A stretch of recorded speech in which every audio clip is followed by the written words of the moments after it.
پێشمەرگەی هەولێر لە یەکێک لە یاریەکانی هەفتەی دەی خولی نایابی کوردستان لە پیرمان پێشوازی لە چوارقوڕ نەکرد.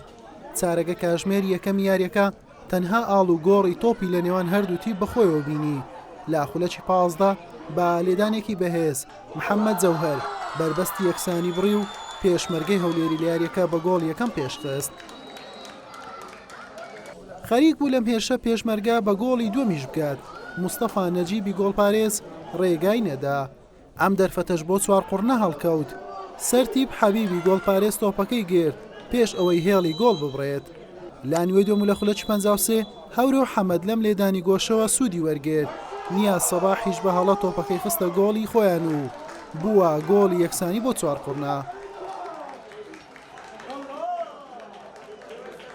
چالاک سەرکەوت دوو دەرفەتی لە پێش بوو دووبارە پێشمەرگە پێش بخاتەوە. تۆپێکی ڕێگای ستۆنی گرت و ئەوەی دیکەش ڕێگای دەرەوەی هەڵبژارد. ئەنجامی یاری گۆڕانکایی بەسەردانە هاتوو بە یەکسانی گۆڵێک بۆ هەر لە یەکیان کۆتایی هات. بۆما ئەو فۆزەمی و بەهر نوعش بە فۆزەما بینە بە چکە لە هەفتەیدا بێدادەنیشین و یاریدا بێشمان لەگەڵ پیشەسازی لە دەرەوە یاریگای خۆمانە.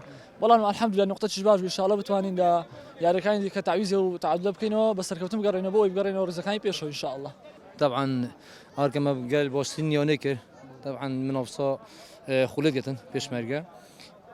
ما باشين اي بدج متى باشين لعبه ما بيو اوصل يا ما هشنا لعبت كده اول كما كده قال بيش ما جو وام شلون صار كوينجي ما هم هول دام صار كوينجي طبعا تعادل نقطه انه صاحب بيش ما قال ما قال بوشه هو زعيب ما خرابه طبعا خرابه بيج متى ما خرباز قالت بيش مرقه ومنافسه يعني امكانات فولن يك نقطه ما قال بوشه دست خوشي هم يارجان كم وقادر كم ان شاء الله حاضر كم بول لعبه بجبراتي همشين بردامي سر مستوي دي سر كابتن ان شاء الله.